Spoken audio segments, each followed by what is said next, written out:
Hello, and welcome back to the Ouachita News Show. I'm Hallie Vaught. And I'm Lucy Barrera. Thanks for tuning in to see what's been happening here on campus. I believe that the Ouachita student body is still recovering from the crazy battle of the ravine last week. Thankfully, we can rest happy knowing that the Tigers won the hard-fought battle with a final score of 27-20. That's right, Lucy. It is nice to see the campus pride come out at a game like that, and by the looks of the stands, that was one of the most attended Battle of the Ravine games from Ouachita fans over at Henderson's complex. It was hard to even find a spot. There was so much purple and yellow. Well, that's a good problem to have. The weather was wonderful as well. The sun was shining and a slight breeze helped provide some aid for all of the people that committed to wearing sweaters that day. Speaking of sweaters, let's see what we can expect to start wearing those. Our Ouachita weather reporter, Liberty Wiggins, has our weather for us. Liberty? Thank you, Lucy. Let's look at the weather for today. While Arkadelphia has been getting some heavy rain, we will begin to see some sunshine coming through starting today, continuing through this weekend, with the high being in the 60s and the lows sticking around the 30s range, which is the perfect weather to put us all in the fall spirit. For the beginning of next week, we will be looking at some warmer days in the 70s and cooler nights in the 50s. You may want to keep your umbrella on hand as we will be experiencing a light rain on Monday and Tuesday. It might be the perfect day to stay inside and make your favorite treat or watch a fall movie. Whether you are staying in town or traveling for this Thanksgiving, I hope you have an amazing week with lots of rest and time with family. As always, predictions are provided by AccuWeather with this week's Weather Watch. I'm Liberty Wiggins, back to the desk. Thank you, Liberty. Well, with our high staying in that 70s range, those sweaters may have to wait just a bit longer. If you are dying to break out the winter's clothes, stop by the Student Center tonight to hear about an opportunity where winter jackets and boots are a must. That's right, our own Ouachita Rec Life Department is having an informational meeting tonight in front of the stew from 8 to 9:30 p.m. The group is taking their annual snow retreat trip to Honey Rock, Wisconsin. The meeting will have students willing to share about their experiences on the trip and s'mores to get you in that winter mindset. That winter season is so close yet so far, but we can still take the time to appreciate the upcoming Thanksgiving week off. Students can enjoy a Sodexo version Thanksgiving meal in the cafeteria tomorrow from 11 a.m. to 1 p.m. This Ouachita tradition to serve a Thanksgiving feast meal helps the students that don't get to go home for the week to get a glimpse of the season through a nice warm meal. As we move on in the Ouachita schedule and look forward to Thanksgiving break, finishing final projects, and approaching finals, we also have to highlight some of the students that help protect our dear tiger statue in the middle of campus. The men of Rho Sigma pitch their tent at the start of the week right next to the Tiger Gate and do not leave until the game is over Saturday night. Thank you, Haley, and thank you, Rho Sig, for keeping our beloved Tigers safe for another year. I would consider that a big accomplishment for the campus. We have also seen a lot of accomplishments amongst our student athletes. One of our very own here at the news show, co-producer Allie Hilkema, made Ouachita history last week. Ouachita reporter Lexi Lunsford got the chance to sit down with her and hear just a little more about her big accomplishment. Hello, Ouachita. My name is Lexi Lunsford, and today I get the privilege to sit with Allie Hilkema, a junior communications and political science double major from Jackson, Tennessee. Allie is very involved on campus, and she is one of the team's leaders on the women's cross-country and track team. Allie was a big part of the recent conference championships for the women's team, and she even went on to the regional meet to get an award, so that was super exciting. And I am super grateful I get the chance to sit down with her today. So Allie, just tell me a little bit more about this award and what it is. Yeah, thank you so much, by the way, first of all. So this award was essentially bestowed by the USTFCCCA, which is the United States Track and Field and Cross Country Association, and it was the all-region award, which essentially means that I was top 25 at our region meet for cross-country season. Awesome, Allie, that's incredible. And from what I've gathered, nobody in Ouachita history has ever accomplished this. And so that is a huge reward and honor that you have accomplished that. And in the men's and the women's division. Now, Allie, tell me a little bit more about what this accomplishment means to you and the team as a whole. Yeah, that's a great question. Obviously, it really meant the world just to see the hard work of myself and my team pay off, and to just be able to share this delight with them, to just see them at the end of it, and to know, we did this for God first and foremost. We did it for our team, we did it for our families, we did it for ourselves. And so just to see everything kind of come together in that manner, it was just really cool to cross the finish line and to know that the work had been done and that we got to reap the rewards from that hard work, and to just know who it was for. And yeah, it was just really cool just to cross the finish line and see them at the end of it. Yeah, Allie, I love that. You talked a little bit about the hard work that went into it, and I'm sure that through this season it was full of diligence and pursuing this goal. But what exactly did you focus on when preparing for this accomplishment? Yeah, good question. I think it was definitely full of diligence and hard work, and especially just in the summer months too, when you're not having anybody there to push you on during practices, and when you don't have your team there in the summer, it's just a little bit more difficult. But obviously there was a lot of that summer preparation going into the season, marking out a set of goals to accomplish as a team, as an individual, and then going into the season and going through practices with your team and really pushing each other on. I think that's something that I really focused on for this particular meet, and focused on honing in on, was just doing it for my team and doing it for the glory of God, because I think this season has definitely been a season that I've looked to, rather than seeking self-glorification, seeking the glory of God, and to just know like it is a gift, and it's a gift that the Lord has granted us and given us. And so to be able to use that gift to better His kingdom and to make an impact has just really been a big motivator for me. Doing something as if you're working for the Lord, like there is no greater reward than being able to do that, and there is no greater motivation for that. So I think for God, for team, Yeah, I love that, Allie. It seems like you really put a heavy emphasis on leadership and the way that you drive your team and you push your team, and it seems that it really did pay off. You were the runner of the week 2 weeks in a row, and it just really seemed that your team followed what you were doing, and that they supported you and encouraged you along the way. So as you go into your senior season, using this accomplishment and this motivation y'all have as a team, because that is still a huge accomplishment altogether. And so using these skills that you learned this season through your personal accomplishments, what do you hope to gain from this year and to pour into next year as your senior year, your last go around, to build the team up again and maybe even make it further than you did this year? Yeah, that's crazy to think about. But I think at the end of the day, it really was the impact of our seniors right now that will lead me to be a better senior for next year. Just seeing how they've poured into the team, it really inspires me to do what they did, because, I mean, they're truly the best seniors that we could have ever possibly hoped for, and they have taught this team so much about what it means to be unified and to work with one another and to be diligent with one another and to have not only a team aspect but also just a community aspect. And so just to be able to learn from them, and it's just been such a big thing and such a reward as an underclassman about to be a senior, about to be that leader, to just have that role model. So Izzy Bro and Emily, now Lawrence, they led us in a Bible study this past season, and they were walking us through this devotional called The Humble Athlete. And so I'd love to be able to continue something like that.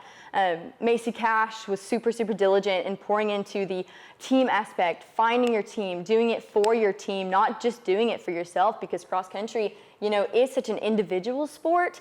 It really is, you're running your own race. But to be able to pour into others and to make the team the primary focus, and for that community to be that primary focus for the race, finding each other, telling each other, good job, you're doing good, stay with me, let's go, let's get after it. That's a big part of what cross country is. And so to be able to teach freshmen how to do that and how to do that well is something that our seniors have been so great at. And so yeah, I think that something that I just want to continue is to continue to follow in those footsteps. Yeah, that's awesome, Allie. My final question is kind of a lead off of that, but because you had such a phenomenal season and you really just did all you could this season, how do you feel like that community that you were talking about really poured into you in your personal life with your accomplishments and with things like that? You had this community from the team. How do you feel like that affected you even in the race and maybe outside of the race, after the race, anything like that? Oh gosh, yeah, absolutely. Well, my team they really are some of my best friends, and I think that having them has been a game changer for college. Because in high school, I didn't really have a team. Okay. I mean, we didn't have a group of 5 girls that were pushing each other. We didn't even have 5 girls on the team. And so to come into a program that has such a depth of astonishing women to just build up and encourage each other, it's been a game changer. That's awesome. And it's been a beautiful motivator just to be able to see the impact of people and community and team aspect of cross country, as opposed to just the individual aspect that I had my entire life. So yeah, just being able to come in and to have this team and to be able to learn what it means to be a team player, what it means to have that community, what it means to not just race for my own self-glorification. It completely changed the game of cross country, and honestly, it just made it fun. Having that team to just celebrate with after we won a conference championship, not because of anything that we've done on our own, but because of something that we've done together. It's just that whole celebration aspect, that whole community aspect, just not even in practices, but outside of practices, building that relationship and building those memories. It's just been one of my greatest blessings. Even with our coaches are phenomenal. So just to be able to build a relationship with those mentors for us, it really has been the biggest blessing, and I couldn't be more thankful for our team and our coaches. It's just such a beautiful program that we've built, not just because of our accomplishments, but because of the people that were involved in gaining those accolades. How incredible, Allie. Well, thank you so much for taking the time to sit and just really see your heart for the sport and the glorification of the Lord. And congratulations on a wonderful season, and we can't wait to see what you do next season. Thank you. I'm Lexi Lunsford. Back to the desk. We are so proud of Allie and her records representing Ouachita. We also want to highlight our other athletic team accomplishments. Ouachita sports reporter Brody Kriegel has our update for us. Brody? Hello and welcome to the Royal Rundown. I'm Brody Kriegel, and as the end of the semester approaches, so does the beginning of the end of fall sports. We begin with football, as the 9th-ranked Ouachita Baptist University football team likely extended its season with a 27-20 victory over Henderson State University on Saturday afternoon at Carpenter Haygood Stadium in the 97th Battle of the Ravine.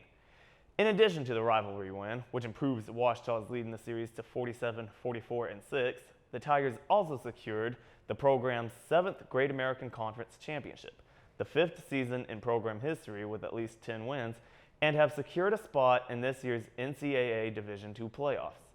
The victory also marked win number 162 for Todd Knight as the head coach at his alma mater, tying him with the late Buddy Benson as the winningest coach in program history. Knight, who is now 162 and 102 in 25 seasons at Ouachita, played for Benson in the 1980s. After an early defensive battle in the first quarter with field goals scored by both teams, the fireworks began with 11:44 remaining in the second quarter when the Tigers went up 10-3 on a 60-yard touchdown pass from Eli Livingston to Bo Baker, streaking down the Ouachita sideline. The Reddies kept Ouachita off the scoreboard the rest of the half while adding a field goal with 5:30 remaining to put the Tigers up 10-6 at the break. The defenses kept their stingy play going into the third quarter, with both teams coming up empty. That set the stage for 31 combined points in the fourth quarter. Givens found the end zone again on what ended up being the game-winning drive, punching it in from 1 yard out with 1:54 remaining. That score was set up by a 45-yard catch and run by Garrison Jackson, who was knocked out of bounds at the 1 yard line. HSU then marched into Ouachita territory but stalled out at the 37-yard line with 4 consecutive incomplete passes. The Tigers held a slim margin in total offense at 394 to 341, including a 233 to 82 lead in rushing yards. Eli Livingston was 8 for 17 through the air with 1 touchdown. He added 84 rushing yards on 16 carries, Kendall Givens finished with 24 carries for 108 yards, his fourth triple-digit rushing performance of the season and 16th of his career. Jax Miller paced the Ouachita defense with 7 tackles. Mario Ganter added 6 tackles and had an interception return 39 yards, which negated a potential HSU score in the red zone in the third quarter. Josiah Johnson and Dawson Miller also had 6 tackles. The Tigers are now on the hunt for a national championship as they face off against Central Oklahoma this Saturday, November 23rd, in Edmond, Oklahoma, with kickoff set at 1 p.m. The Ouachita Baptist University women's soccer team is back in the NCAA tournament for the second straight season, this time as the number 8 seed in the Warrensburg, Missouri Regional.